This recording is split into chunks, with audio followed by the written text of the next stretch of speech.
And we're back. The time is 6:46. Checking out that beautiful sunrise on this Friday. Sun's already greeting us, and that's something you have to keep in mind. It's going to be a strong one this weekend, so take care of yourself. Ed's been telling us all morning, drink lots of water and find shade when you can.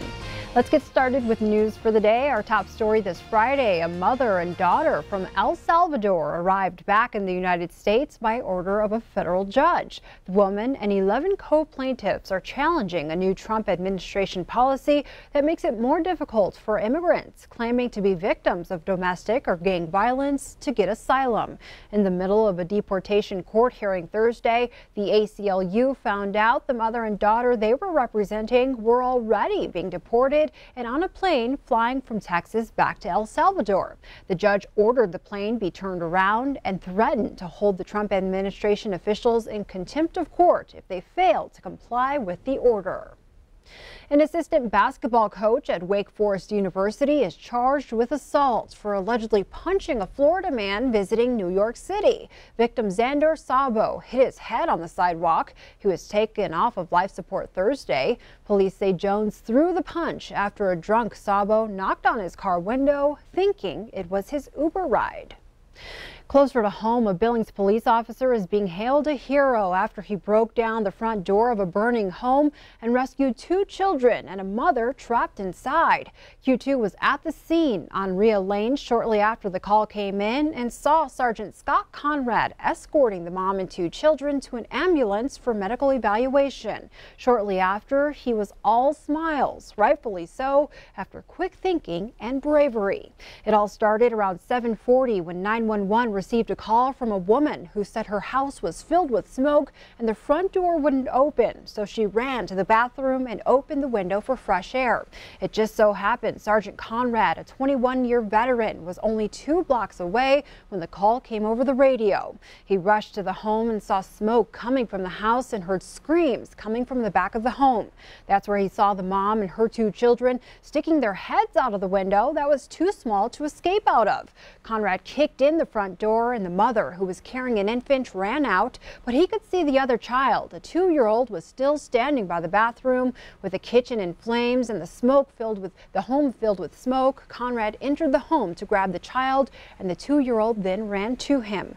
Lieutenant Brandon Woolley issued a press release and statement saying, quote, "The Billings Police Department is proud of Sergeant Conrad's quick thinking and actions to help get everyone safely out of the residence." Fire investigators say the fire started when combustibles were left on the stove. It caused an estimated $200,000 in damages. No one was injured. Search and rescue crews are scouring the Tongue River nearby Bernie for a drowning victim. The search is expected to resume today for the 43-year-old man who slipped off a ledge and never resurfaced. The Rosebud County Sheriff's Office received the first report of the incident around 4 p.m. Wednesday. The search team includes a diver, 20 people, a boat, and airplane. Dog teams are also en route to assist. Yellowstone County Sheriff Mike Linder is asking for the public's help in providing clues into the death of a woman whose body was discovered 4 months ago in Two Moon Park. In late April, the body of Harriet Wilson was found in the Yellowstone River at Two Moon Park. Linder says Wilson was dead for a short time and suffered injuries prior to her death. The investigation determined Wilson was in downtown Billings in the days just before her death. Anyone with information is asked to contact the Yellowstone County Sheriff's Department. The largest fire burning in Montana, the Garden Creek Fire near Hot Springs, is now burning 2,000 acres. Check out this video from inside the fire, shot by CSKT firefighters. The lightning-sparked blaze is just 10% contained. One structure threatened by the flames was successfully protected on the east side of the fire earlier this week. At this time, no other structures are threatened. 179 firefighters are currently assigned to the fire.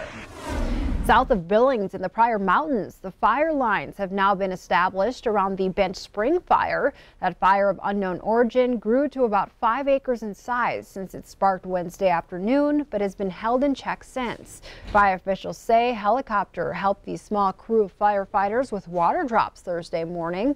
Although fire lines encircle the Bench Spring fire, officials have yet to declare it contained. A lockout at the Three Forks talc plant is now on its 8th day with no end in sight. On Thursday, Montana Governor Steve Bullock took time to visit with union workers on the picket line. Union workers have been locked out of the Emery's talc plant since they rejected a contract offer that proposed several changes, including freezing pension benefits and taking away retiree insurance. 35 union workers have been locked out of their jobs since last week Thursday.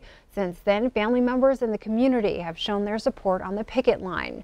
The union workers still have hopes that they will be able to go back to the drawing board with the company and go back to work.